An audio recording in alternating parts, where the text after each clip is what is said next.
So, Erik Jampa, I want to welcome you to Livsenergi-podden, where we interview our authors, and you are one of the authors that we are going to launch a fantastic book from in just a few weeks. Welcome. Thank you so much for having me. It's really great to be here. I'm very excited about this.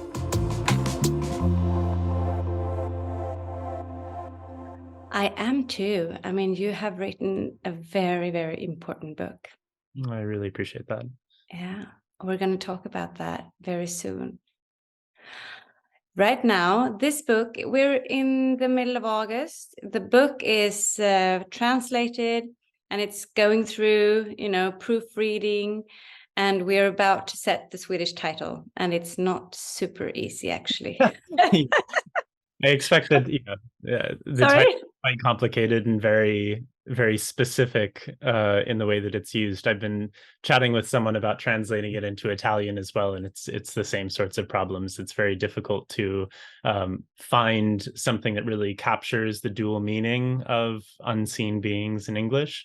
So good. But can we stay there for a while and just talk about it? So the book, Unseen Being in English, what would you say the dual aspects of it? Just to get us a little feeling of what the book is about. Yeah, so it's interesting because really when I set out to write the book in the first place, I was really intending to primarily talk about what we usually refer to as unseen beings, especially in sort of Western Buddhist environments. But it's a term that's used quite commonly to refer to usually what we would call spirit beings. The word spirit is itself very complicated because it's wrapped up in all kinds of very specific sort of Western philosophical baggage. We tend to think of spirits as, wispy, ghost-like beings, mainly associated with ghosts, as in dead humans. But sometimes also used for other kinds of entities. But this term unseen beings, it's evocative and sort of suggests that these are beings who are invisible, that are not seeable to the naked eye, that are sort of more mystical entities, potentially in some other kind of dimension of existence. And I was really intending to primarily talk about Tibetan nature spirit paradigms, spirit paradigms that are found in Tibetan and Himalayan traditions, because that's where my primary background is. But as the book grew and started to unfold, I found that really the unseen beings that need the most attention, and also those that are actually being spoken of in a lot of these traditional systems and texts, are not invisible. They're not entirely imperceptible. They're actually quite real and tangible and physical in nature, in many cases intimately tied to topographic features or natural landscapes or animals or plants and so on. So the meaning of unseen beings really shifted in the way that I was using it. Instead of unseen being a sort of adjective describing the invisible nature of these entities, it came to take on the meaning of a much more active unseeing of their nature, an unseeing of their existence. The main something that we don't see. We could if we tried, but we don't. Precisely. It's not that they're invisible. It's not that we can't see them. It's that we actively choose not to. It's that we've conditioned ourselves not to recognize them. A great example of this is plants and trees. There's a phenomenon called plant blindness, which is a tendency that we have as humans, but specifically, I think, as modern humans, to not recognize the presence of plants and trees as beings. They are sort of recessed into the background, into the sort of set of our world, but they're not the characters themselves. So they become invisible to us. They become unseen. And specifically their beingness as organisms, as biological life forms, as, in my opinion, and as I argue in the book, as sentient beings, that is a process of unseeing. That's an active process that we have to go through intellectually in order to really disregard them, in order to push them into the background and out of the spotlight so that they just become a part of the background scenery. So the title Unseen Beings really speaks to both of these. I do talk about nature spirits in the book. I do talk about traditional animistic ontologies and so on. But I'm also talking about this very active process that a lot of us have gone through, by which we unsee non-human beings as beings. Yeah. So now I have, that's actually the duality in the expression is actually where we find it difficult. Yeah. Because if we want to talk about what we don't see, even though we could, it's not the best title, I think. So we're leaning towards something that is more perhaps spiritual than the actual unseen.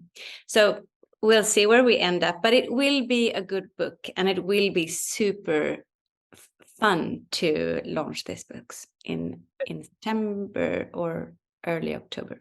I'm very excited about that. It is worth noting that this is one of the nuances that I'm hoping to discuss in a potential following book, but that I also deal with a lot in my academic research, which is that these two seemingly different categories of, you know, spirit beings, nature spirits, etc., and biological life forms, plants, animals, topographic features, and so on. These weren't always deemed to be entirely separate. This whole idea that there's a fundamental divide between the natural and the supernatural is itself a very Western construct. It's not even that old of a Western construct. It's really something that only came into dominance in the past few hundred years.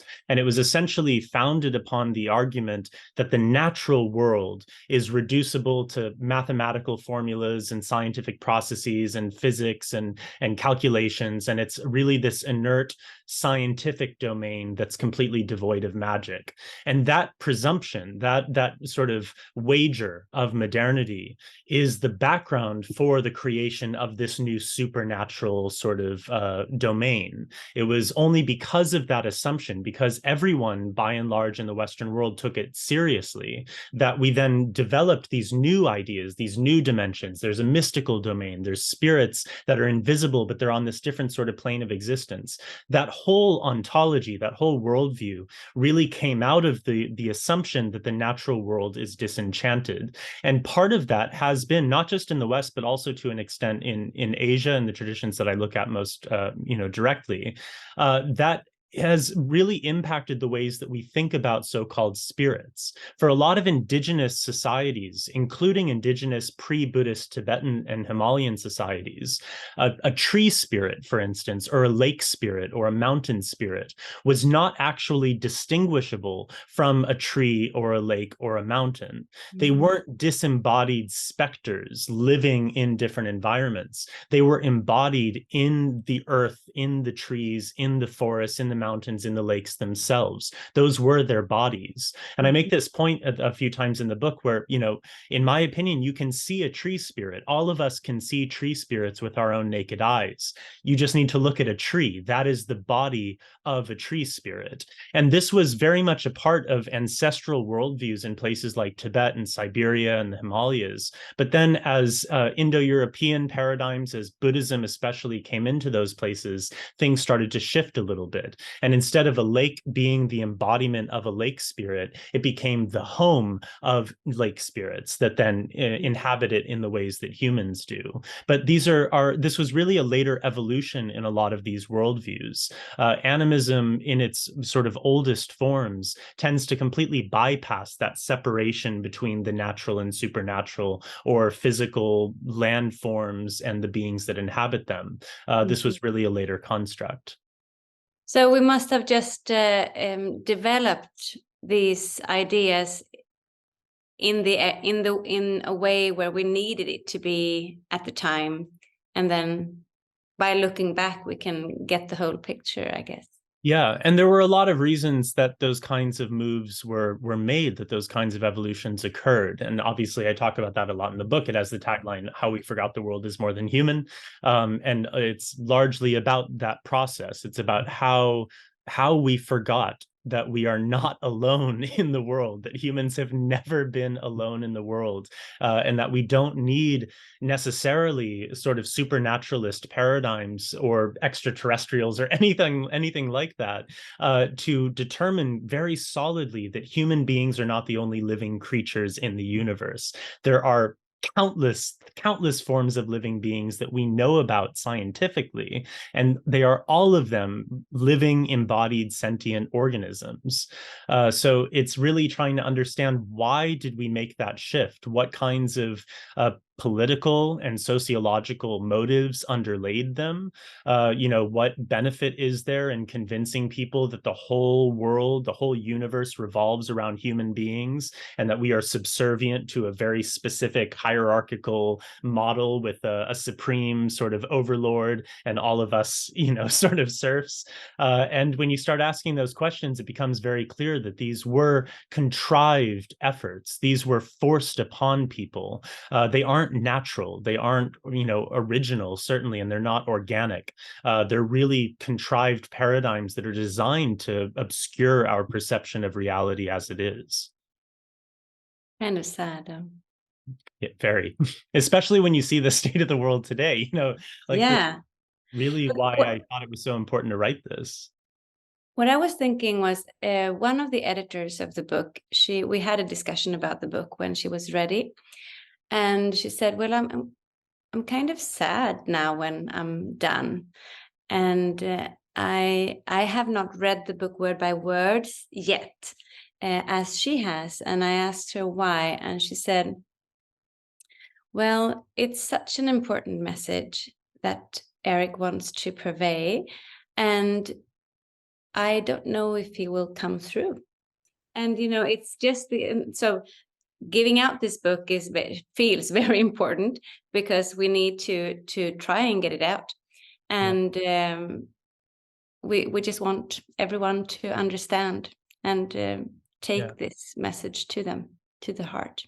Yeah. And it's, I think it requires, and this is overall when it comes to like environmental movements and, modern sort of approaches to ecology and things like this, I think it really requires a bit of a shift in our thinking about what a result looks like, what a good result looks like.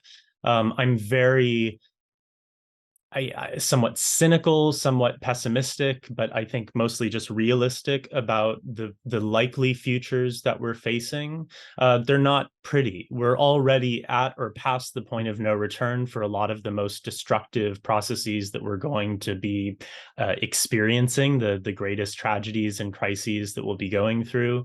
And I don't think it's reasonable, unfortunately, to expect that suddenly, humans are just, or specifically certain humans in specific situations and roles, are going to just wake up and realize, oh, we shouldn't be, exploiting and desecrating the environment. We shouldn't be harming non-human beings, etc. I don't think that's going to happen.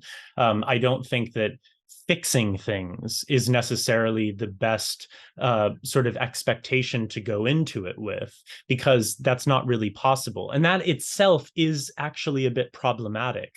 The idea that the role of the human is to fix things and control things and, put things into their proper places and to sort of heal the world is, I think, is a bit mistaken. That same mentality was the foundations for the entire era of colonization. As horrific and violent and bloodthirsty as those processes were, from a colonial perspective, they thought that they were, helping people. They thought they were helping the earth. They thought they were improving land masses. They were improving nature. They were improving the lives of indigenous peoples and improving, their worldviews by correcting their superstitious ideas and giving them truth that they were supposed to build their lives on. And that was obviously very misguided. But we're not in an entirely different place today. We still think that it's our place to go and assert dominance and control over the world and to fix everything. But that's not really, I think, what a suitable sort of a healthy therapeutic process looks like. That's why I talk in the book more about recovery. I think that recovery is really the goal here, and it's a very individual but also collective process that we have to go through. It's not about fixing the environment or fixing the earth. It's about recovering for ourselves a sense of what it really means to be human in a more than human world. And in doing so, we might naturally find that we need to pull back from some of our more exploitative and dominant kinds of processes and enter back into a sense of relationship with non-human beings. But that's a very I think for most people, at least at this stage, it's a very individual thing. Each of us needs to go through that on our own. Each of us needs to awaken to our embeddedness in the more than human world. And in doing so, we can more organically work towards healthier systems and healthier futures. But it won't necessarily look like suddenly all the world's major, political entities, governments and corporations just decide to completely change the way they're doing things. It probably won't be that. Instead, it's going to probably look more like a kind of escape for some of us from those kinds of systems and a creation of new life and new possibilities in the cracks of a crumbling world. So I think that this book actually is a good we have a good audience for it. So people who are already interested in inner journeys and spirituality, they are perhaps a little bit closer to this kind of awareness of their role on Earth, and understand this. I mean, I can tell for myself, just looking back 6 or 8 years, all of a sudden, the bees and the wasps and the bumblebees? Yeah. All of a sudden they appeared to me, and I would never hurt them. I would rather help them from danger. And I think more and more people see this because it's talked about. It's talked about the importance of the bees and so on and so forth. So if we together group and make some kind of movement, eventually, even though it will take some time, it will be better.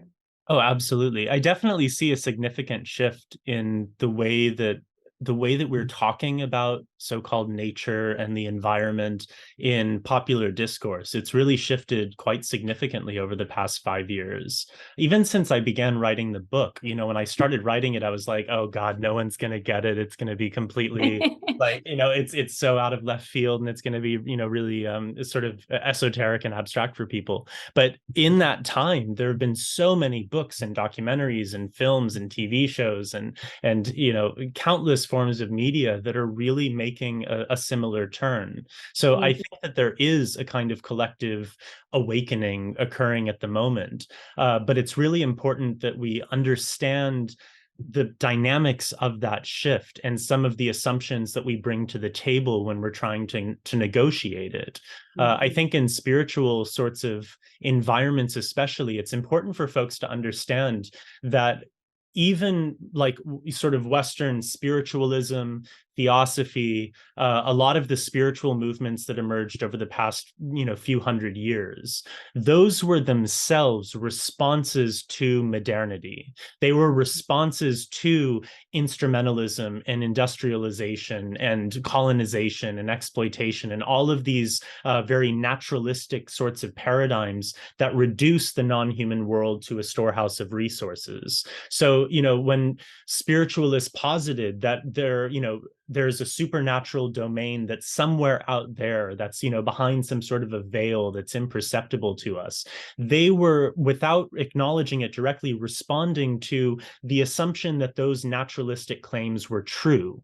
There was an assumption that nature is disenchanted. Instead of saying, no, we disagree, nature is not disenchanted, a lot of Western movements said, okay, nature might be disenchanted, but then there's something else that is enchanted, and it's not nature, but it's something else. And even in the modern world, I think a lot of spirituality is centered around this sort of ideology. A lot of modern spirituality, including and especially traditions like Buddhism in the West, they tend to be very self-focused, very psychologically oriented, very anthropocentric.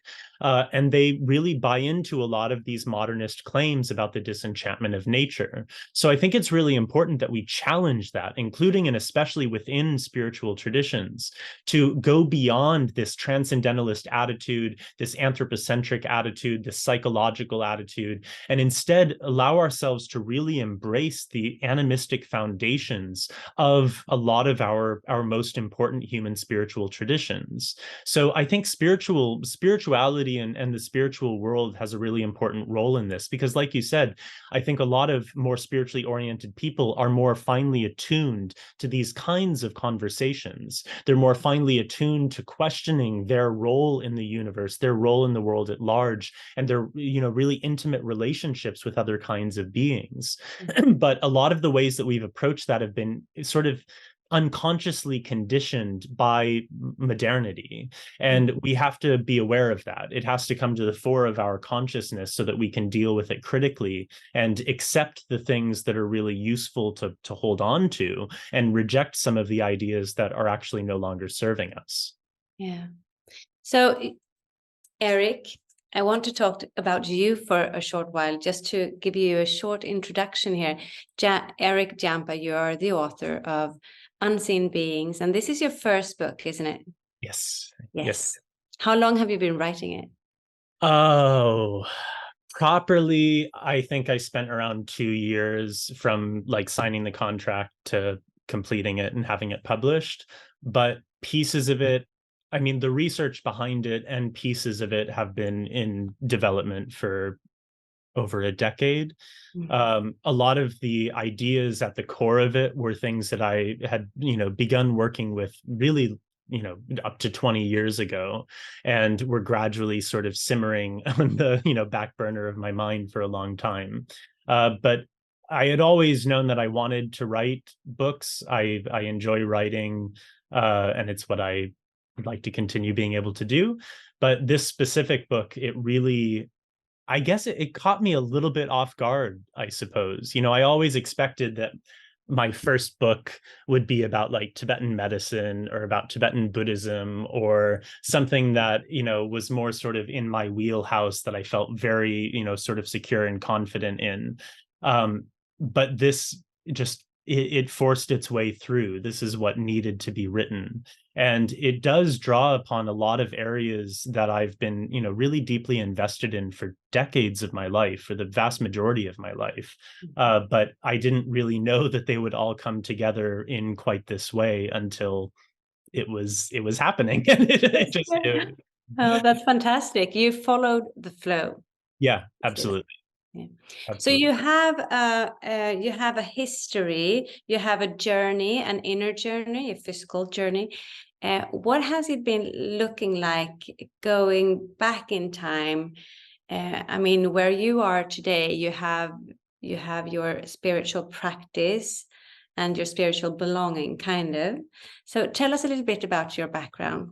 Yeah, so I've always been sort of spiritually oriented. I've always been really interested in spirituality and religion and mythology, in magic, and all of those kinds of things since I was very young. I wasn't the kind of kid that would like go and play football or do this sort of, play video games and do like the standard sort of kid stuff. Instead, I would read mythology. I would create my own rituals and do all kinds of strange things from really a very young age. I remember I at one point, I think I was like 8 years old, and I had a book on summoning demons, and I did one of the, I don't know how I got this book. It was in the library in my little small town in New England, and I effectively attempted to do one of the rituals while a babysitter was watching me while my parents were out for the evening. And I like recited this text and created a magic circle with some like Christmas tinsel. And after doing it, the refrigerator in the kitchen made a very loud noise, like it sounded like a bunch of stuff crashed in it, and the babysitter freaked out. She never watched me again. But I was thrilled because I was convinced that I had, effectively done it. I don't think I did, but it was, that was the kind of kid that I was. I was always interested in, tarot cards and I Ching and astrology and palmistry and those kinds of things. And then when all over the place. That's fantastic. A perfect livsenergi member. yeah, absolutely. And then when I was 9 years old, my brother, the closest sibling that I had to me in age, he was, I think, 12 years older than I was. He was 21 at the time. He was killed. And it was a really dramatic experience, very traumatic and dramatic. And I think that sort of pushed me into a slightly more existential edge of those kinds of interests. I started becoming a lot more interested in religion. I became more interested in, sort of eschatology, like what happens after you die and those sorts of questions.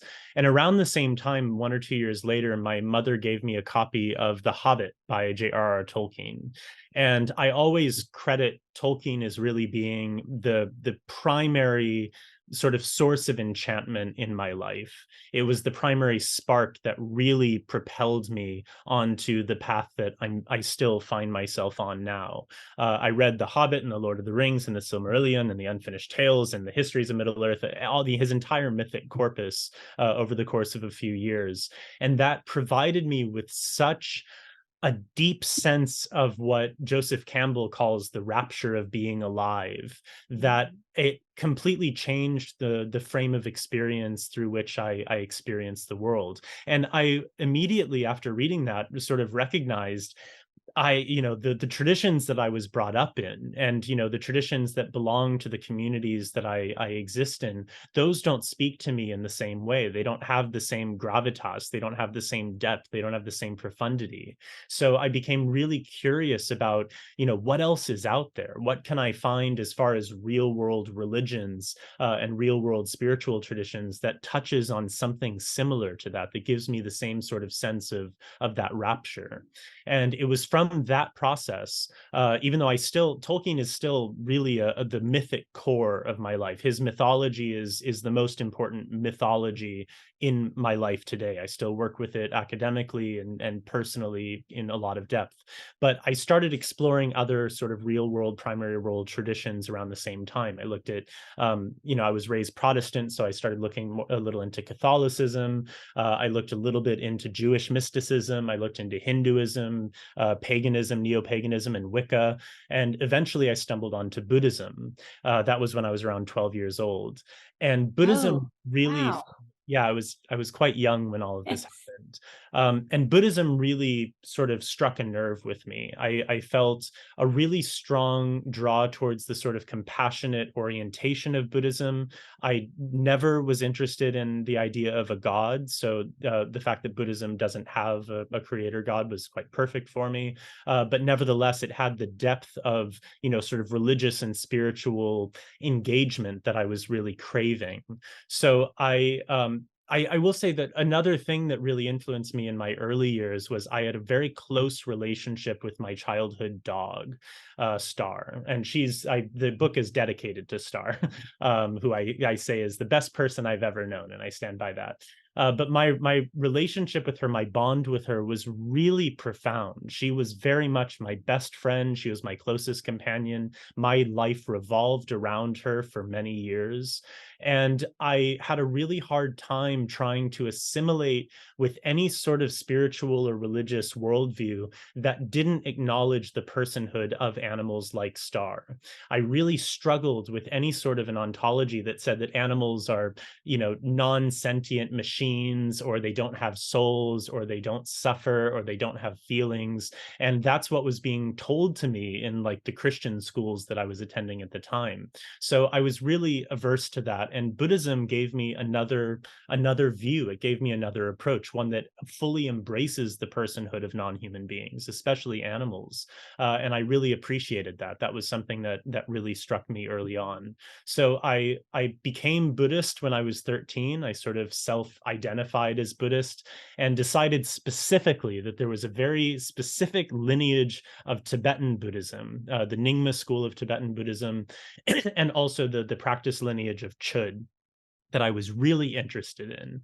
There were, I read about it in some books. I had seen images of people doing the Chud ritual, and I was like, that's me. That's what I'm supposed to be doing. That's my path. And you have to been studying quite a lot to find this particular lineage. Yeah, absolutely. And I mean, just having the resources available to me, it just so happened that the library in my town had a copy of the life story of Padmasambhava, the founder of the Nyingma lineage, according to the mythic history of it, and information about these practices, which are very niche. They're very, sort of niche lineages to an extent. So I decided formally, I told my parents, I told my friends, I told my teachers at my Christian school that I went to, that I was now a Nyingma Tibetan Buddhist. Had no idea if I would ever have any sort of opportunity to actually engage in the lineage in an authentic way, but I knew that was it. And it was a few months after that I met someone at this like spiritual expo in my hometown in Colorado. And I met someone from a Buddhist retreat center that was like an hour away from where I lived. And they were Tibetan Buddhist. It was a Tibetan Buddhist retreat center specifically. And I was like, what lineage of Tibetan Buddhism are you guys? Me as this like 13, 14-year-old kid with 3 malas around my neck. And the woman there was like, oh, we're in the Nyingma tradition. Do you know what that is? I was like, oh, of course I know what that is. I'm Nyingma. So I begged my parents to take me up there. It's a center called Taramandala. And I was like, I got to go there. This is my lineage. I know that I just need to go there and meet a teacher. And they drove me up there one day in September of like 2004, 2005. And it was empty. There was no one there. It was the off season, but I saw one car in front of a yurt, and I walked up to the yurt and I knocked on the door, and a woman appeared that turned out to be Lama Tsultrim Allione, who's the founder of Taramandala, author of Feeding Your Demons and Women of Wisdom, and a lama in the Tibetan Nyingma tradition of Tibetan Buddhism. So we hit it off immediately. I told her I'm Nyingma, and I think she was quite shocked to hear a 13 American kid say that. So she invited me in, and we chatted for a while. She gave me some books and some advice and told me to come back for teachings. And I did that. And I've been a student of hers ever since. I'm seeing her next week. We still, have a relationship. And that was really sort of what set the groundwork for a very long process of studying and practicing Tibetan Buddhism. And I spent a lot of years living at the center. I lived there during the summers primarily, worked in the temple. I studied ritual arts really intensively with the Bhutanese Kempo, sort of like a doctorate in Buddhism from Bhutan. And was trained in ritual arts and practices and philosophy and so on. So that really became the sort of cornerstone of my life and spiritual path. I was in the earlier years, professionally, I was an actor. I was a theatrical actor, and I was convinced that would be my professional life. I would move to New York and try to get on Broadway, and that would be it. But as soon as I left high school, I really realized that the most important thing to me was, at that point, Tibetan studies. That's really what I felt I needed to do. So I dropped out of university, went to a Buddhist university for a year, but then dropped out of that to go to Tibetan medicine school, which was another really important turning point in my kind of process. I was able, very fortunately, to receive a full course of education in Tibetan medicine, which is classically a 4 or 5 year training process. I spent about 8 years studying with my teacher, and I also spent half a year doing an internship in Nepal, where I got to actually work in a clinical environment, study with some doctors there, and sort of hone my skills with Tibetan medicine. That ended in around 2016, 2017, and then I started practicing. And again, everything sort of changed when I decided to move to Europe. I met my now husband, and I moved to England, and then COVID hit. So my clinic got shut down. I'd say that's all the sort of main, chunk of what I've sort of my period of study and really intense engagement with the Tibetan tradition specifically. But in the past few years, I would say that where I am now is quite is a very different place from that in a lot of ways. I decided after COVID hit to go back to school to get my master's in history. I decided to start writing Unseen Beings, and I found that my values and my orientation to religion and to spirituality really shifted quite a bit. I still identify as Buddhist, but I'm very much on the sort of periphery, on the fringe of. Really, I would never think you were. You would kind of withdraw. Yeah, it's interesting because it's simultaneously a kind of withdrawing and a deepening, I think. For me, I was always interested in religion, and I was very opposed to certain forms of religion, especially monotheistic religion, especially Christianity. But I just sort of replaced one with another for a very long time in my life. And I became quite a sort of traditionalist in my approach. I was very disciplined. I was very, hardcore about a lot of things. I was very, very, We very. tend to be before we are old enough to mature and relax in it. Exactly. And I think that maturation process is what's finally kind of occurred for me in, recognizing, one, that religion is religion, Buddhism is a religion, Tibetan Buddhism is a religion. There are a lot of problems with it as a religion. There's a lot of abuse. There's a lot of manipulation. There's a lot of, a sort of departure from reason in a lot of ways. Buddhism is unique in the fact that a lot of Westerners perceive it as a distinctly rational religion that's devoid of supernaturalism. It's devoid of, sort of religious sort of content. And instead, it's this very rational system of inquiry or philosophy or a way of life and so on. But it isn't in reality. It does have all of those supernaturalist, moral and, very religious elements. They're just slightly different from what we're used to in, Christianity and so on. So I had to sort of find my own way through that. And I'm very grateful that I went so deep into it in such a traditional way, because I was able to really experience it in a very intimate fashion. It was a deep part of my life and still is in a lot of ways. But I was fully dedicated to it and immersed in it. But having done that, I was then able to settle into it as a more organic sort of ontology, as a more organic way of life that is now able to express itself in a much, I think, healthier and more balanced and pluralistic way. I've always been, I think, an animist at heart. That is the foundation of what I think is really most enchanting about the world. That's the most important element of spirituality for me personally, is finding ways to dynamically engage with other kinds of beings, to recognize. Can you explain animism for the audience? Yeah, so animism is a complicated term. It was first used in like the 19th century to describe basically beliefs in spirits, according to like the father of anthropology. He described it as being a very primitive form of religion, sort of the first religion where people believe in all kinds of spirits. And for people like, Victorian era, Europeans, it was preposterous. It was this ridiculous supernaturalist ideology that belonged to, indigenous untouched tribes that had no idea about science and about the real nature of things. That view is now no longer what people mean when they say animism. In recent decades, there's been a movement towards understanding new animism, talked about by figures like Andrew Harvey, Graham Harvey. And what new animism is, what animism really is essentially an understanding that the world is wildly full of persons and only very few of them are human beings. So what animism is a process of relating with these beings. It's a dynamic of being in relationship with many different kinds of living sentient beings. Some of them are animals, some of them are plants, some of them are fungi, some of them are rivers, some of them are mountains, some of them are rocks, some of them are the earth. They come in many different forms, but that dynamic recognition of non-human personhood embedded in the so-called natural world itself, that is really sort of the foundation of an animistic ontology. And it is very old.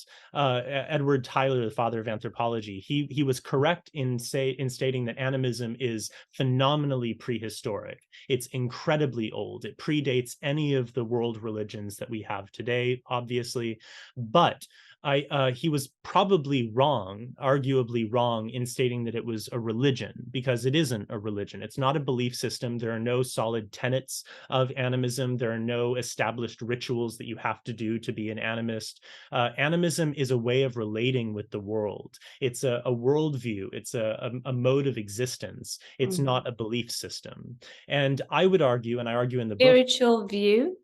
Yeah, exactly. And I mean, I argue in the book that it's actually our natural way of seeing things. I would argue that every animal is just by default an animist. Every child by default is an animist. Yeah. We have to teach people to not be animists. We have to teach them— Unlearn. Yeah. Exactly. We have to unsee the beings that would otherwise be involved in our perception of reality. So it's a contrived process, but I would argue that animism is our natural state as living beings in a living world. That's the baseline of experience, and it is very authentic. It's very rational. It's very real. All of the other things that have then come after that have been built upon it, or that have been used to sort of suppress it, those are more identifiable as like religious worldviews and belief systems, which are not so natural. They're more contrived. So animism is just this basic way of relating with the more than human world and recognizing that humans are not the only persons that inhabit our world. There's many, many, many different kinds of persons. I really like that view of life. Yeah. Me too. So that was— I guess that's why the book spoke to me. Yeah, exactly. And this is why I've sort of tried to take this turn. There is a lot of Buddhism in the book. I talk about Buddhism a lot. I talk about how animism and Buddhism are related in the book, and I hope to do that a little more directly in my next book. But there are certain ways in which Buddhism and Buddhists, especially in the modern world in the past few hundred years, have really tried to distance themselves from animistic ontologies, to say, oh, well, actually, the spirits that are talked about in Buddhism, those are just cultural relics from foreign traditions. They aren't a part of what the Buddha actually taught. Or other people will say, oh, well, yeah, the Buddha talks about spirits, but actually, they're just externalizations of afflictive human mental states. Spirits are just anger and desire externalized and personified in this sort of allegorical or symbolic form. But all of these ideas are very much Western Enlightenment era constructs that have been projected onto Buddhism that have very little to do with the way that Buddhism has actually been practiced for thousands of years. For the vast majority, nearly every single human cultural tradition outside of Western European cultures have historically not had any sort of a perception of a divide between nature and humanity, or a divide between the natural and the supernatural. That's an entirely Western modern construct. It's not an ancient view that everyone had. So I wanted to try to speak to those other perspectives and explain how it is that very, very specific intellectual lineages, like those that we find in Western science or in Christianity or in Western philosophical movements, how those have departed from that natural state of animism. So this has become, for me today, speaking to my sort of practice as a spiritual person right now, I would say I'm very much an animist with a lot of Buddhist sensibilities and a nice streak of cynicism in the sort of ancient Greek sense. And that's sort of where I'm at. I'm very much a pluralist. I'm open to many different ways of looking at things. I don't think that I have all the answers. I'm much more interested in what spirituality looks like if we never arrive at an answer, if we never arrive at a destination. I would say I'm on the path, but it is an unending path, and I intend to stay on it for the rest of my life. Wow, what a man. What? It's fantastic to hear your story. I rarely meet so passionate people. You're fantastic. Thank you. I appreciate that. What about your book, Unseen Beings? In a nutshell, what is it about? Oh God, I'm very bad with nutshells, and this book is particularly difficult to. Your elevator pitch.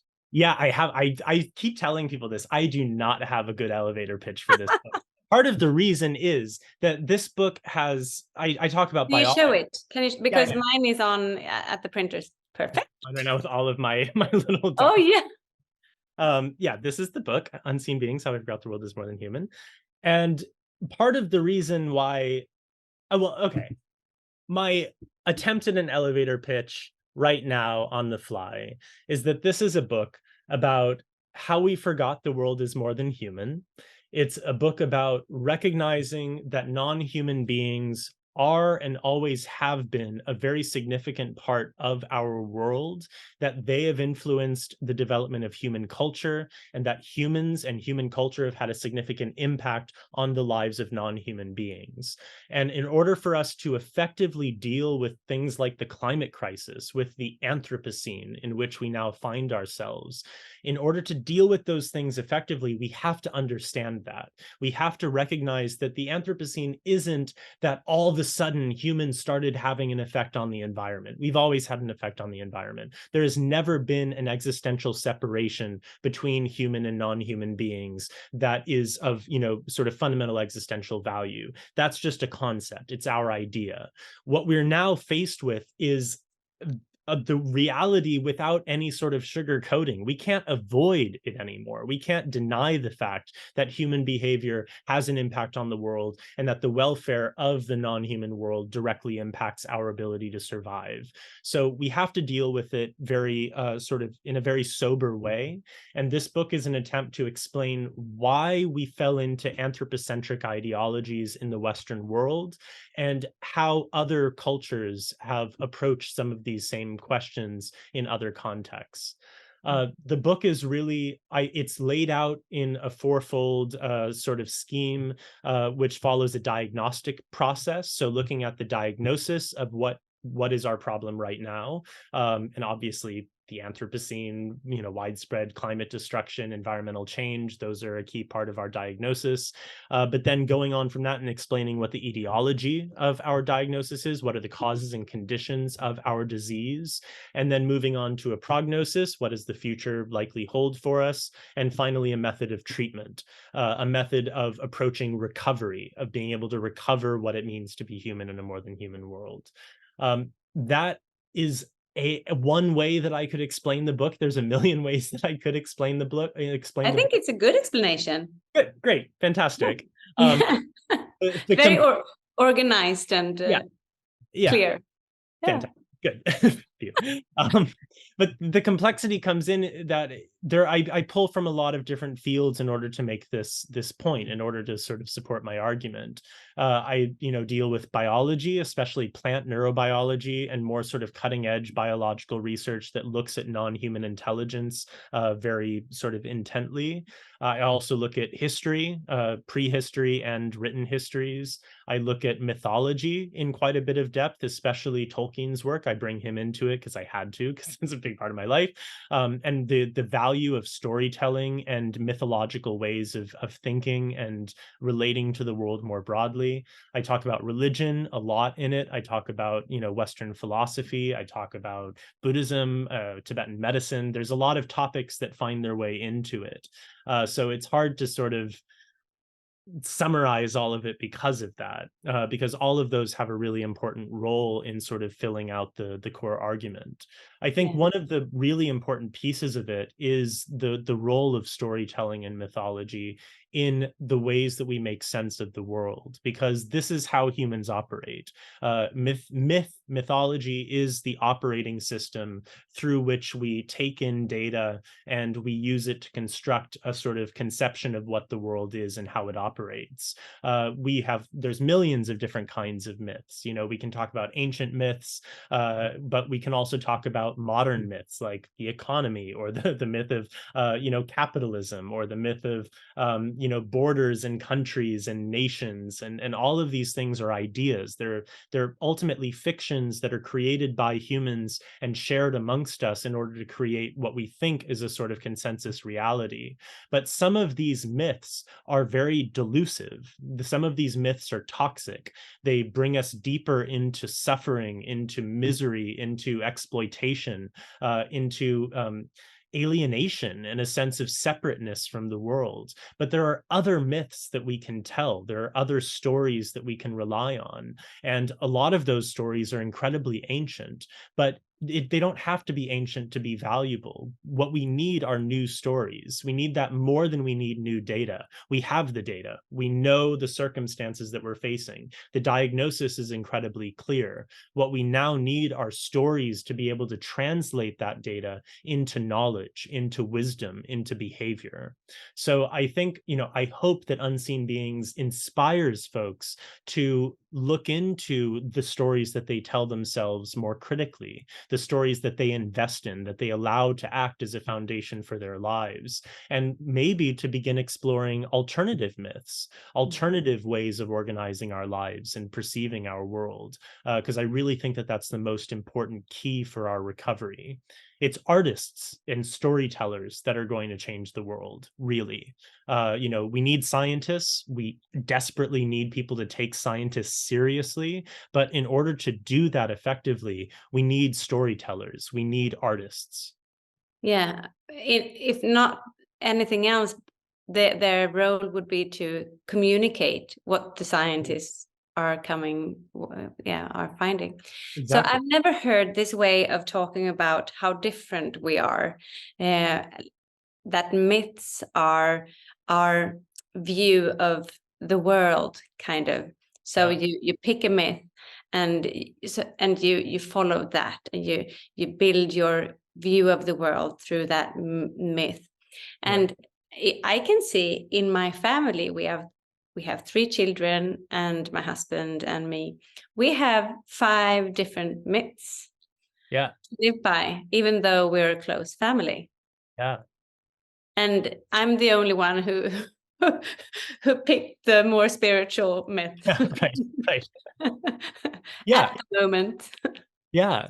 Yeah, and we all, I think part of what has created this sort of tendency, one is obviously just the sort of consumption mentality of stories. And this is a problem. It's a blessing and a curse at the same time, because we as human beings living in the 21st century, we have access and exposure to more stories, to a wider range of stories than any other humans in history or in prehistory. We have, just in a single night of flipping through Netflix, you can easily encounter, a dozen different stories that are, deeply thought out and created intentionally by artists that have some sort of enchantment or inspiration underlying their creations. And those stories each have the power to potentially act as a spark of inspiration in our own lives. But the downside of that is that stories and myths have just become commodities. We think that the best way to experience stories is you pick up a book, you read the book, you say, that was good, maybe a little bit long, but okay. And then you pick up another book and you read it, and okay, we do the same thing with movies and with stage shows and all kinds of things. And that's very different from what our ancestors used to do. Myths were always really the core of humanity, the core of what it meant to be human, the core of our societies and cultures. They were told around fires, they were told in meeting halls throughout someone's entire life. You would hear the same story over and over and over again, told from many different perspectives, or with new chapters inserted or new sections taken out. And this happened throughout your entire life. So you had a sort of touchstone to be able to use as a foundation for making sense of your experience. And unfortunately, I think that that's really it's dwindled over time. And part of the reason for that is that we've had this whole concept of religion emerge, where we think, especially Western religion, or specifically Abrahamic religion, more sort of specifically, where that's then what becomes the important myth. We think that the way that you work with myth is you have religious myth, which you deem to be true, and you accept it as historical fact, which is absurd, and you use that as the rational foundation for your life. And then other stories you just treat as entertainment. And that's the way that we've sort of partitioned stories in our lives. And I think that's really a mistaken approach. Myth was never intended to be a strictly historical account of the past, and no religious myth is a fully historical account. Many of them are entirely ahistorical. So I think furthermore that sort of link, what we perceive as a necessary bond between myth and belief, is incredibly dangerous. You don't have to believe that a myth is actually factually true in order for it to impact your life in a really meaningful way. And that's the separation that, I sort of create in my life, where I wouldn't say there are a lot of myths that I believe to be fully factually true. I don't accept Buddhist mythology as being historically factually true, because we know too much about its historical development to think that. But at the same time, I don't think that Tolkien's work obviously is historically factually true. But nevertheless, I engage with it seriously. I treat it as a serious myth, as something that has genuine wisdom to offer. And in doing that, without the sort of baggage of belief and rules and doctrine and ideas about, if I believe this, I'll go to heaven, or if I don't, I go to hell, all of those sorts of things. Without that, I can engage with it a lot more dynamically, and it can actually come through in my life as a kind of background against which my life's experiences can be projected. It can be used as a way to find your way through your existence. And this is open to everyone. Everyone can do this. We can all find myths that speak to us deeply, that give us a sense of enchantment and meaning and that rapture of being alive. We don't have to believe them. We don't have to cling to them as doctrinally true. We don't have to go fight wars over them. We don't have to go knock on people's doors and say, have you heard the good news about Gandalf? We don't need to do that. We can simply allow these stories to saturate our being and to inform an enchanted view of the world. And that's much more in line with the ways that our ancestors related to these stories. I have to ask you something. I just found my own a new myth, or an area of myths for myself, actually, just a few weeks ago. And if you would say it's on the right path, it's music.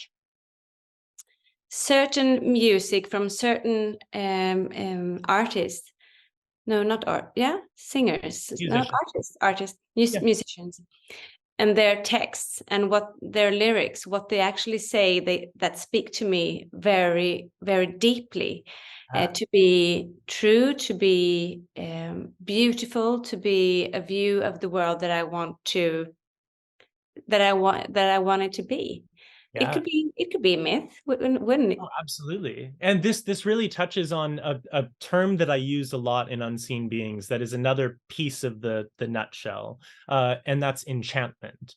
Enchantment is a very powerful thing. It is one of the most powerful experiences that we can have as living beings. Enchantment is fundamentally, at its foundation, a relational experience. It's something that arises through an encounter with the other, through an encounter with an other of some kind. And that relationship, that meeting of minds, creates a spark of inspiration, a spark of enchantment that gives our life this texture of meaning and profundity and joy and rapture that's incredibly essential to our survival. It is vital to our experience as especially human beings. It's completely, we can't do without it. It's as essential. Tolkien once said that this kind of experience of enchantment is as essential for human life as, or it's as essential as sunlight is for living beings, for plants, for instance. I forgot his exact quote, but it's much nicer than what I just said. But this enchantment can be engendered in many different ways. It's not just through, old dusty books written 1,000 years ago. It can come through many different forms of art. It can arise through stories. It can arise through music. It can arise through paintings and through visual art. It can arise through dance. It can arise in a lot of different ways. But that's really what they do. That's the power. Part of the power of these artistic media is that they can engender an experience of enchantment. And music absolutely 1,000% has the capacity to bring us into those sorts of states. We're hardwired to have sometimes a very deep emotional and existential reaction to certain kinds of music. You can feel it in your body. It's a deeply embodied experience. And certainly poetry, and the poetry that goes into writing lyrics for music, that also can be a wellspring of enchantment, often with a very mythic sort of nature to it. So 100%, these are really important facets of what gives our life the texture and meaning that makes it worth living. And that's ultimately what we need to be focusing on, I think, in our lives. Instead of focusing on progress and making everything better and more advanced and growing and being wealthier and being more powerful, we need to focus on really the foundations of what makes life worth living. And for me, that's the foundation of my path, my winding, unending path of spiritual inquiry. It's the pursuit of a life worth living. And I think for most of us, if we really get down to the most honest core of our being, those experiences of enchantment are what make life worth living. They're what give us those kinds of experiences that remind us, that's it. That's what it is. That's what my embodiment is really about. That's what I'm here to experience and to do. So yeah, well done. Good for you for opening to that, because we listen to music all the time, but we very rarely allow ourselves to actually, sink into the really phenomenal primordial experience of enchantment that they can bring for us. Yeah, you can listen. You can obviously, I think it's a lot about awareness. So what are you listening at? Are you listening, or are you just, having music on? And it can serve different, how do you say? It can serve different purposes. Yeah. But, it can be very It's fulfilling. interesting also because sometimes when we talk about these sorts of things, enchanting art and music and films and books and so on, people use the term escapism. And that's a very common retort that, it's just an attempt to escape from reality. And this was something else that Tolkien writes about this in a very important essay that I really think that everyone should read. You should send it to me. Send it to, I will, definitely. It's called On Fairy Stories, and it's his essay, an academic essay. He was a scholar at Oxford for the majority of his life. It's an essay on fairy stories, their history and their purpose and their functions in human life. And he makes the argument that one of the essential functions of a fairy story, of a myth, of a very intimate kind of myth, a very sort of fundamental kind of myth, a fairy story, is to provide us with an opportunity for escape. But that escape isn't an escape from reality. It's not an escape from the world as it really is. It's an escape from the ontological shackles that we have placed ourselves in over time. It's an escape from the prisons that we have placed ourselves in, our minds in, and our bodies in, that separate us from the actual, real, true, living, enchanted world. So escape in the way that he uses it, and the escape that a fairy story or myth or music or art is really ideally trying to push us towards, is an escape into reality. Exactly. That's what I feel. Nonsense. Exactly. So yeah, escape is I think precisely what we need at the moment. We need, when we look at the environmental crisis, when we look at the Anthropocene, when we look at the, capitalistic, consumption oriented, exploitative processes that are the foundation of our societies today, we need to escape from that. We need to find a way to break free from it. And we won't necessarily be able to change the whole system and make it more sustainable and that's magically going to fix everything. We need to escape from it. We need to escape from the mentality that is the only way of doing things and that is truth itself. It's not truth. That is a myth. That is a delusive myth that makes us more miserable. But these stories and these different forms of art and these different ways of looking at the world, these enchanting experiences, they can help us escape into the reality as we are meant to actually experience it. And that we want it to be. Yeah. And that make our lives better. It's not just about saving the planet or helping animals or helping plants, even though in my opinion, that should be at the fore of our consciousness. But it isn't just about that. It's also about fixing the sense of alienation that so many of us have. Because a lot of us people are miserable today. And like people have always had some degree of suffering and misery. That's part of what it is to be human and what it is to be alive. But the existential angst and alienation that we experience in today's world, I think is very unique. The ways that people, die today of these, diseases of despair and, of that, obviously, suicide being a very prominent example of that. This is a very modern phenomenon, at least at the scale that we experience it today. And I think that's really directly linked to this sense of alienation that so many of us feel. It's fascinating watching some of the conversations about the extraterrestrial stuff that's going on in the US. The big case going up to Congress and explaining all the evidence that they have about the existence of potential, unidentified craft and so on. And people are constantly asking this question. You see it in countless articles, are humans alone? Or is it possible that humans aren't the only living things in the cosmos? And these kinds of questions are both ridiculous because I'm not even the only living being in this room, nevertheless, the cosmos. But on top of that, how sad that is a baseline that anyone could think is actually the way things are until we get further information. We don't need to know about alien life in order to be able to fully embrace the fact that we are not alone. There's nothing about being a human on Earth that is, just humans alone in this sort of desolate domain of resources. That's not the way it is. And if we just shift our exploring around us. Yeah, exactly. Yeah. It's big, Eric. I mean, what we're talking about here, it's very big and it can be hard to grasp but I think that the book Unseen Beings is a very good beginning because it's very interesting. I learn so much when reading it, and I get fulfilled in a sense that, yes, this makes sense. So to me, it's enchanting. That's the goal. So thank you. Good. So what is it that you want to, there is a message here that you want to send to your readers. Could you explain? Yeah, the world is more than human.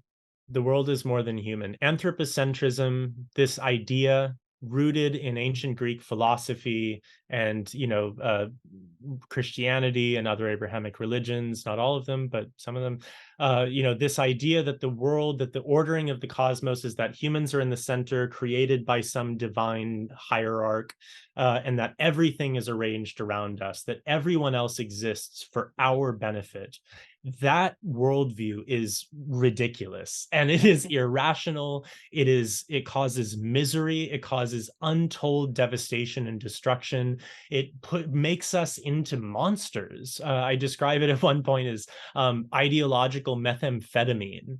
It goes beyond religion as the opiate of the people. And it's something that actually compels us into ruthlessness. It compels us to become monstrous, destructive, really sort of evil beings. And it's not all humans that have done this. In fact, the vast majority of humans, for the vast majority of human history, have not agreed with this mentality at all. It's only very specific groups of people, specific institutions that have pushed it upon us and made us think that this is the rational baseline for reality.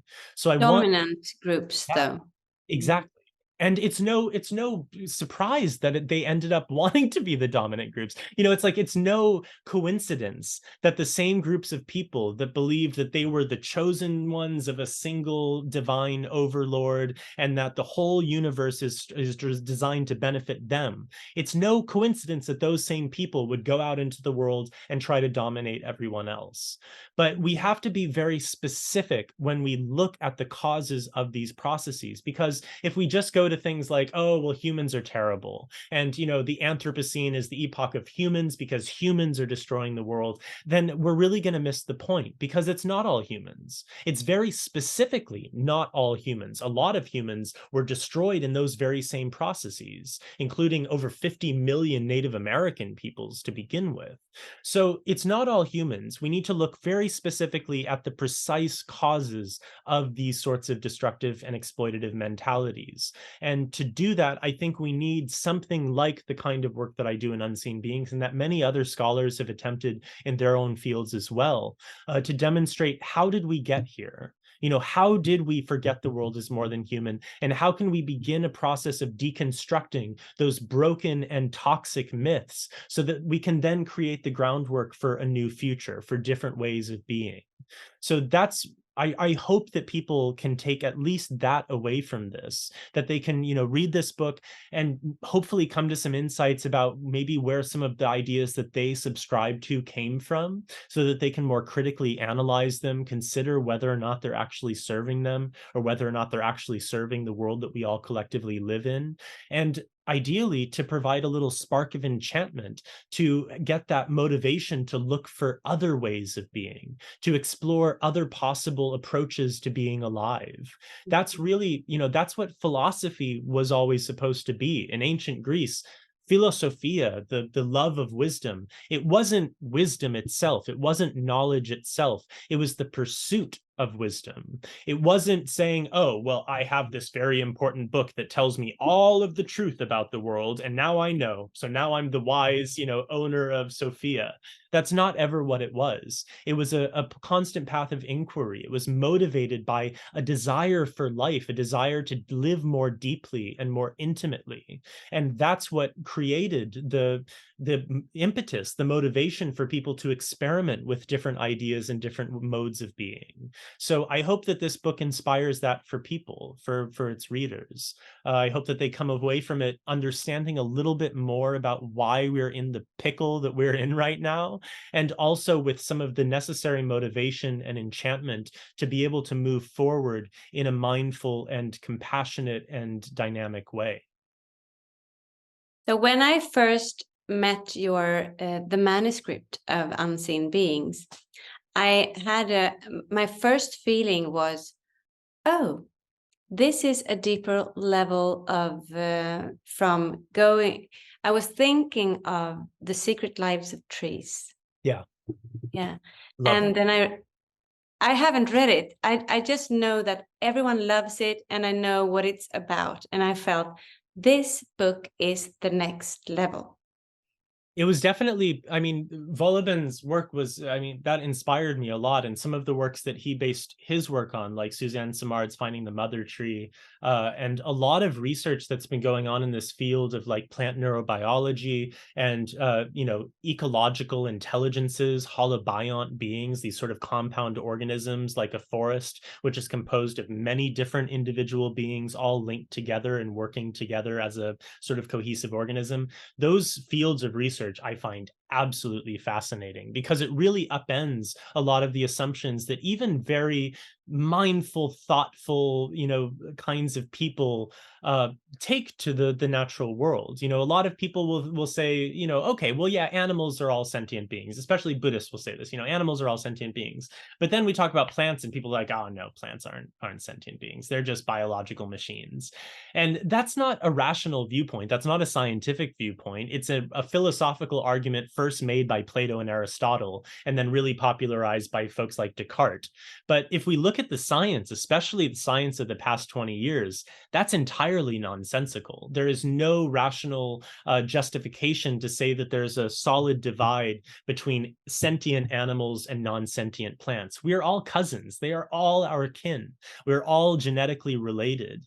And when looking at like Volobin's work and Suzanne Simard's work, and looking at these mycorrhizal fungal networks that unite different kinds of beings into this holobiont, compound organism, that completely explodes the ways that we've conventionally approached biology. Life is so much more complicated than just one biological organism, one being. And I think that their research really indicates that intelligence, that consciousness, in some fundamental sense, I'm not saying consciousness in the ways that most modern like neurobiologists study consciousness, but consciousness in a Buddhist sense, or awareness in the sense of having this lucidity of being aware, of being awake to some kind of experience, of having a subjective basis of reality, that underlies all life. It almost certainly is not exclusive to complex organisms. It's certainly not exclusive to animals. It underlies at least all living biological life across the board. And an argument can be made that it even goes beyond that, that it can also extend into whole ecosystems, that it can extend into rivers and oceans and lakes and mountains and forests and all of these things that we would identify as environments or sort of ecosystems or localities. Intelligence and agency is really fundamental to what it means to at least be a living being. And I think their work brilliantly points that out. So I wanted to lead into the book with that, to really break people free from some of the conceptual boundaries that we've placed ourselves in thinking, okay, well, some animals are conscious and intelligent, some animals aren't, and it's just animals. This whole mentality, it's purely an Aristotelian, ancient Greek philosophical idea that was rehashed by folks like Descartes and mixed with Christianity and made into this very ridiculous idea of a model for the way that the world works. There's no scientific basis for it. So I wanted to lead with the science to show folks like, this is actually where scientists are at. This is actually where we're at with our understanding of the so-called natural world. All life is seemingly intelligent. Intelligence is foundational to what it means to be alive. And it also gives us a very interesting basis to have some of these conversations about things like spirits. Many cultures have concepts of forest spirits or tree spirits or, water spirits, lake spirits, and so on. And for me, a forest as a collection of countless different beings, all connected through these mycorrhizal networks where they're sending information and resources to one another and making collective decisions and supporting one another.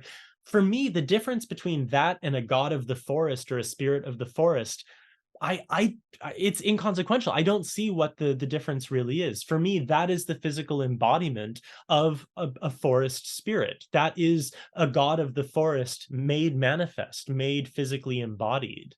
And it's magical enough. Exactly. We don't have to think, oh, well, just because the scientists figured that out, all of a sudden there's no more magic there. That is magic. That is absolutely magical. That is really enchanting.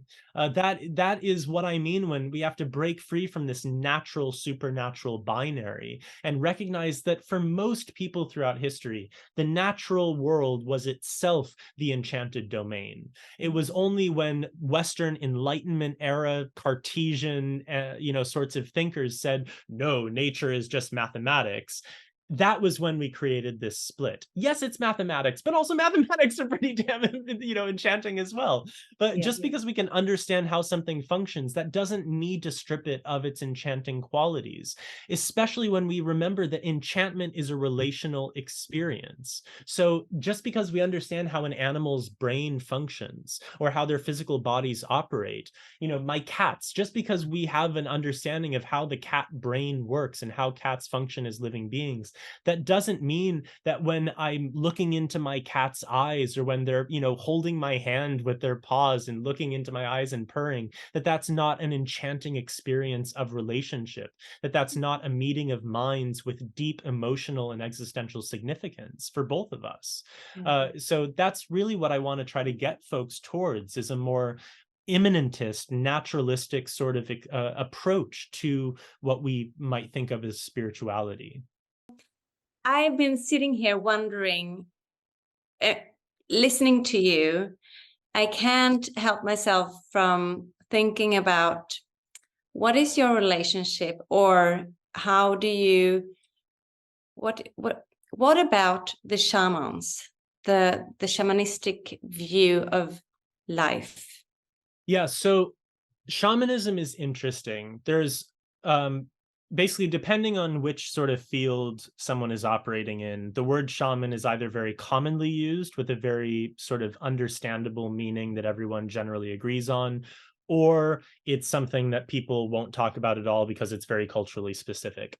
Personally, I fall more into the former. I view shamanism as a particular mode of engagement, usually, really always founded upon an animistic worldview that involves direct engagement with non-human beings, with spirit beings. It usually involves some form of transportation or movement through other parts of our cosmos, other worlds, either going into the underworld or into the upper world, and oftentimes negotiating with non-human beings in order to facilitate things like healing, or to augment ecological circumstances, or to recover lost souls, and various things like that. So shamanism, from a more sort of anthropological perspective and a more historical perspective, is a particular way of engaging in an animistic world. Not all animists are shamans, but probably most, if not all, shamans are animists to some extent. That's what I was thinking. Yeah. Because they're nature people. Yeah, exactly. And, in the modern world, we approach shamanism in a slightly different way, especially in the sort of spiritual marketplace, because there's a lot of people that identify with shamanism as a kind of spiritual system or as a religion. Sometimes they will really be genuinely engaged in a traditional shamanic lineage, receiving initiation, going through initiation procedures and rituals, which are often very intense. And they will, sort of live their lives as someone who is a shaman. Traditionally, in traditional cultures where shamanism is practiced, usually the relationship with shamans and with being a shaman is very different. In places like Tibet or Siberia, people would actively avoid becoming shamans. They would, pray to not get the call to be one, because it's such a difficult life. It's very physically taxing, very emotionally and psychologically and spiritually taxing. A lot of times people end up very ill. They might even die as a result of the various illnesses that they experience as shamans. It's also something that you don't really choose. It's something that chooses you, usually through family lineage or through some sort of imposed induction through like a childhood illness, a close, brush with death or something like that. So our relationships with the idea of shamanism are very different in traditional societies that have shamans versus especially Western cultures where we're sort of shopping for some sort of spiritual or religious ideas to live by. I've seen a distinction for a lot of people between identifying as practitioners of shamanism versus being shamans. And I think that that's an important distinction. But it begins to approach this sort of divide between shamanism or shamans and animism.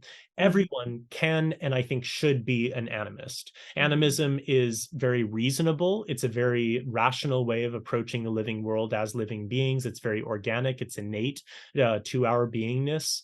But to be a shaman is quite a different thing. And I don't think that everyone should be shamans. I don't think that everyone can be shamans.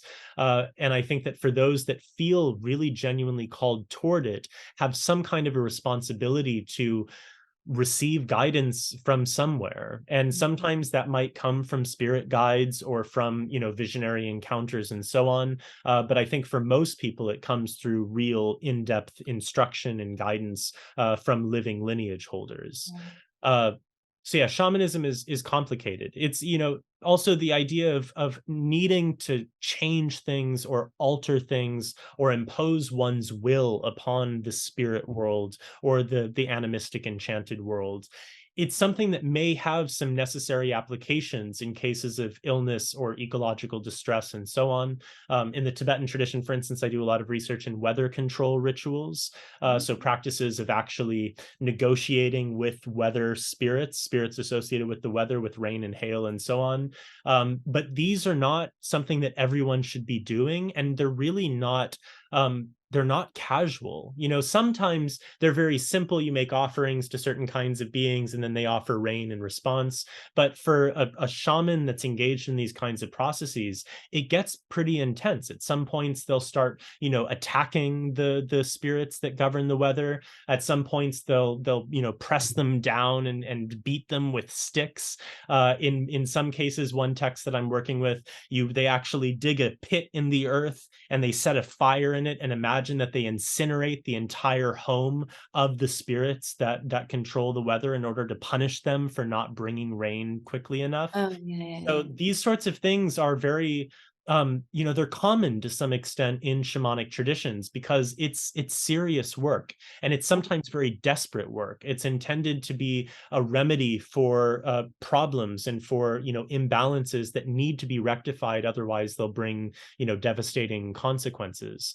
But that's for shamans to do. That's for people who have that natural propensity or that natural calling or just ability to be able to do them. It's for them to manage and to be able to negotiate the relational dynamics that underlie it.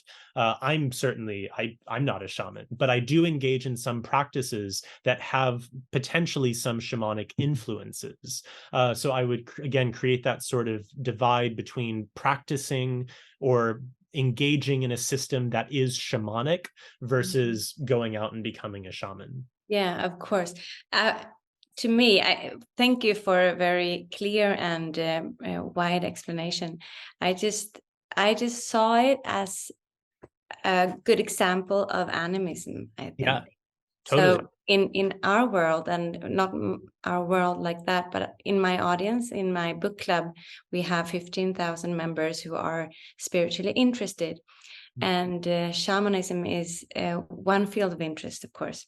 Yeah. And so looking at how they live and how they perceive the world, it's a close example for me of animism. Yeah, absolutely. And I think that's the thing, I think it's a matter of terminology for a lot of folks. I think a lot of people are naturally very interested in shamanism, largely because they're very interested in animism. Yeah. And animism is just an ontological foundation. It doesn't require any particular kinds of practices, but on it, you can construct any number of different methods of engagement. It gives you, it's what would be called an affordance in more sort of sociological language, meaning that it provides us with an afforded set of possibilities. It provides us with, possible ways of engaging in the world. If we have an animistic sort of affordance, if we're afforded animistic possibilities, then we could be in relationship with trees and with insects and with bees and with rivers and with oceans and with mountains and with weather spirits and gods of hail and so on. Those are possible. So then it's just a matter of how you organize your relationships with those beings. A different but very related example would be my father's side, specifically my farmor, my father's mother. Yes, farmor. Good Yeah. one. My father is Swedish, Yeah. or his family is Swedish. His mother, his farfar, or his farmor is Swedish. His farfar is, or my farfar, his father, is Sami. And specifically, my father's father, he had a Sami mother and a Swedish father. So my father has been very interested in his Sami heritage, especially over the past few years, and has been researching a lot, sort of trying to understand where his family came from and what kinds of processes they experienced through the colonization of the Sami.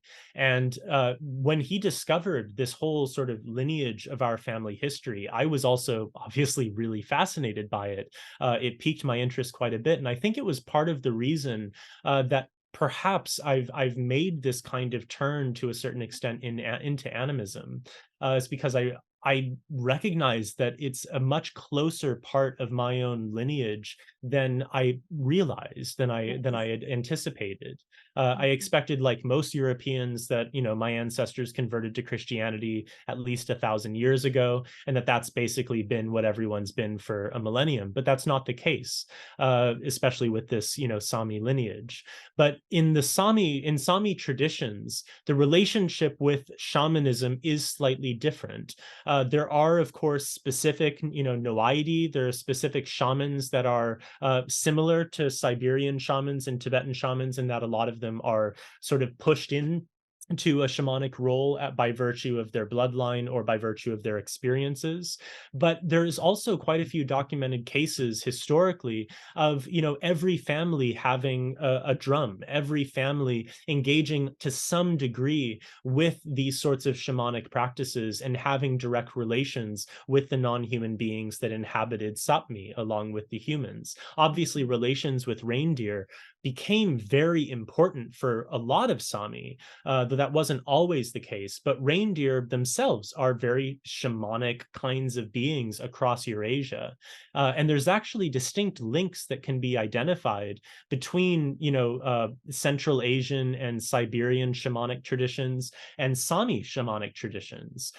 There was a continuum of practices and ontologies that spread across Northern Eurasia. So they are, in fact, related, albeit potentially quite distantly, and they had their own interactions with other local traditions that made them unique. But the sort of Sami approach, as well as sort of lay approaches in Siberia and in Tibet, isn't that there is a firm divide that only shamans engage with spirits and everyone else leaves them alone. There is a certain degree of social responsibility and engagement that everyone is a part of. Everyone makes offerings. Everyone has a relationship with household spirits and with local spirits and with different gods and deities associated with various natural phenomena. But those relationships were very, very unique and very individual.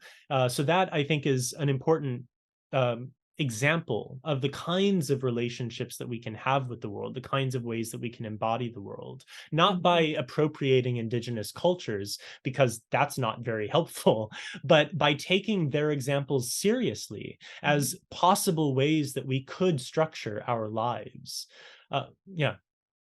To build it into one Smith. Yeah. There's a great example that I tend to use for this. It's in a film that came out not so long ago, an Italian film called The Truffle Hunters. And it's about, have you seen it? I haven't seen it. I want to see it. I have a truffle dog. Oh, fantastic. Oh, I love that.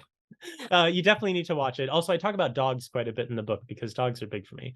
But the Truffle Hunter, great film. And there's one scene in it that really struck a chord for me.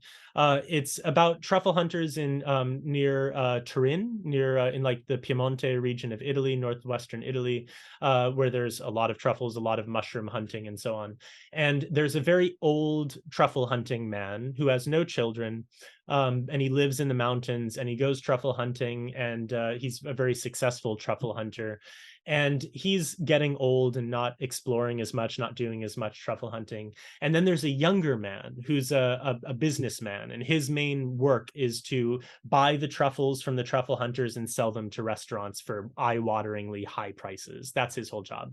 So there's this great scene in this old man's kitchen, and this younger guy is talking to him, and he says, "Listen, you're getting old. you don't have any kids, you haven't transmitted your knowledge to anyone, you haven't told anyone where your truffle hunting spots are. Will you please show me where they are so that your knowledge isn't lost?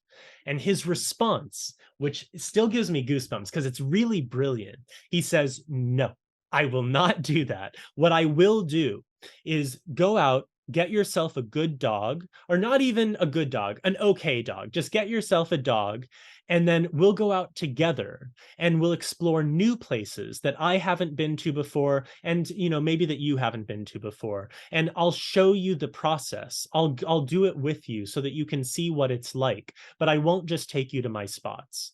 And the guy is like, no, but all the information's gonna be lost. If you had kids, you would show your kid what the spots are. And he says, no, I wouldn't do that. And he's very secure about this, that it's more important to take the process seriously and to allow it to really seep into our bones and to experience it directly, to be a part of the flow, as opposed to just treating it as this fixed system of knowledge that you can just hand off to someone and that they can just appropriate from you. For me, this is the best example of how I really think we need to approach indigenous forms of knowledge. It's not by appropriating their rituals, appropriating their belief systems, wearing, their costumes and pretending that it's our own, trying to sort of cosplay as a shaman or an indigenous person. Instead, we need to take their knowledge seriously as a form of knowledge and take their advice on how to actually implement some of these ways of being into our own lives. It doesn't do people a lot of good if they go to the Amazon and learn how indigenous peoples in the Amazon relate with their local environment, and then go back to England or to Spain or something and try to mimic the same thing there. It's a completely different place. It's a completely different world with different spirits and different plants and different animals and different cultures. You can't just do that effectively. It's far more helpful to understand the meaning, to understand the methodology, and to receive gratefully the knowledge that indigenous wisdom holders are willing to impart, but to take it seriously and to respect it as a form of knowledge, not just a kind of culture that can be stolen and appropriated. Very well said. Yeah. So, Erik, you have a Swedish connection. Have you been to Sweden yet? Yes. Yeah, I spent some time in Stockholm. I've been to Göteborg. I've been to Malmö. And I've been to some places in between. Unfortunately, my farfar was from Osynliga. His mother was from Osynliga. Åsele. Yeah, Osynliga. But I haven't been there. I'm hoping to go there. His mother was South Sami, so in that sort of lowest band geographically of Sami folks in Sweden. So I'd really like to go there. I want to visit there. I'd like to go farther north as well, and to be able to go to Sápmi and experience that in its entirety. But I want that to be something that I can really spend some time to do respectfully, and I want to know more before I do that. So I'm hoping to be able to do that in the near future, maybe next summer. Yeah, that's been calling to me. But I have spent some time in sort of Sweden proper, in Stockholm and so on. Love it. It's beautiful. Where are you in Sweden? I'm in Stockholm. Oh, you're in Stockholm. Yeah, great. Yes, but born and raised in the south. Oh, great. Okay. I had a lot of family from the South as well. My father's mother's side was more from the South. And his father was, more from Osynliga. But actually, yeah, my far, I don't know how to go beyond. Great grandpa. Yeah, my great grandfather on my father's side. I think his family was also from southern Sweden. So his father was Swedish from the South and his mother was Sami from the North. And they had my farfar. And your name is Erik with a K, so that's kind of what made me understand that there is a connection here. And Anderson with 2 S's. Yes. Yeah, my father was very. It's fascinating because in his earlier life, my father was he was a he was orphaned as a child. He never met his father, and he only met his mother later in life, but he was put into foster care when he was very young. And he actually wrote a memoir of his childhood, which is quite fascinating to read, even though I'd taken in bits and pieces of it throughout my life.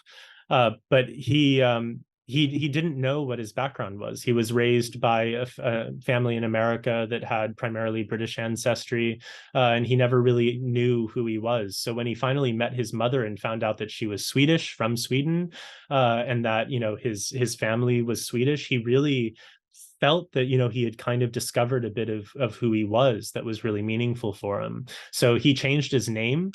He found out what his name would have been, and he adopted Andersson as his surname, and he took on the name Edmund as his first name.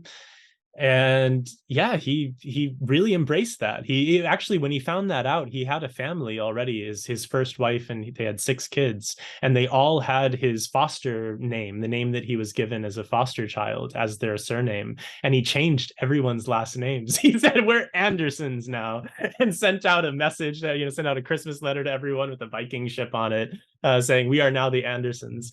And he went through his whole life thinking that this was the sort of fullness of his ancestry. And it was only in the past 5-10 years that he discovered that he has this whole Sami lineage, which was actually really prominent for him. So that then has created this new sort of wave of identity for him, and coming into terms with that, which has been, I think, a really meaningful experience for him in a lot of ways. It's opened his mind, I think, quite significantly, in some really beautiful ways, to recognizing more deeply, especially the effects of colonization, and looking at that really intently, and dealing with it even academically, which is crazy. He's almost 90 years old, so it's quite impressive that he's doing this kind of work today. So this is your father, and you are one of 6 siblings? I'm one of 7 on my father's side, but between my father and my mother, I'm an only child. My mother had one son from a previous marriage who died when I was a kid, and then my father had 6 kids in his previous marriage. I know everything about the Star family. I also I'm one of 8, but it's just me and my brother who are biological, and then we have 3 bonuses with 1 parent on each side. So I have 8. I have 7 siblings, but some of my siblings only have 4. Yeah. Exactly. Exactly. We're lucky, Yeah, I have like 12 nieces and nephews, I think. I don't even know their names. It's a very large family. Yeah. So Erik, we're coming to an end. It's been fantastic talking to you. You have so much passion and you have so much knowledge, and I don't know how to just embody everything and take it with me on my next relation to people who are also interested in this, because that's why I'm so happy that this book is coming in Swedish as well, where we can understand and we can learn and we can put our little marks like you have done in your book, and just sit on this and embody it and live by it. I'm really tremendously grateful that you guys are publishing it in Sweden. That's really exciting. I'm really glad to have Swedish be the first language that it's being translated into. That feels really nice. I'm looking forward to hearing people's responses to it. It'll be really interesting to see how a non-English audience responds to it, because like you said, even just linguistically, little shifts here and there, they make a big difference in the way that we see the world. So I'm excited about it, and thank you for and to the whole team there for believing in it and being interested in it, and I hope people love it. Yeah, I hope so too. Is there anything you want to say directly to your Swedish audience? Tack så mycket for buying the book, and I hope that everyone enjoys it. And it's interesting because this book, I'm still, even after it's been out for months, the book makes me very nervous. It feels very vulnerable to have a book out there in the first place, even though I always knew I would publish a book eventually, or I would try to do so. It's terrifying. It's a very scary experience, and I'm hyper aware of the fact that not everyone is going to like it. Not everyone is going to jive with what I'm getting at in it. Some of it might be really sort of out there and esoteric. For others, it may be too sort of mainstream and scientific and not spiritual enough. I've heard all of that already from English speaking readers, and I'm aware of that. But at the very least, I hope that it starts conversations. I hope that it inspires deeper inquiry and self-inquiry and more social inquiry, and that it might enchant people to explore other ways of being in a more than human world. Thank you so much, Erik. I'm going to let you off the hook and lead a wonderful day. Thank you so much for having me. It's been great. I hope that we could set up a meeting with the readers further down the road. Yeah, that would be fantastic. Lovely. I think a lot of people would like to hear from you. Oh yeah, very happy to do that. Great. So let's keep in touch. Yeah, definitely. Okay. Thank you so much for your time today. Great seeing you. Okay. Bye-bye.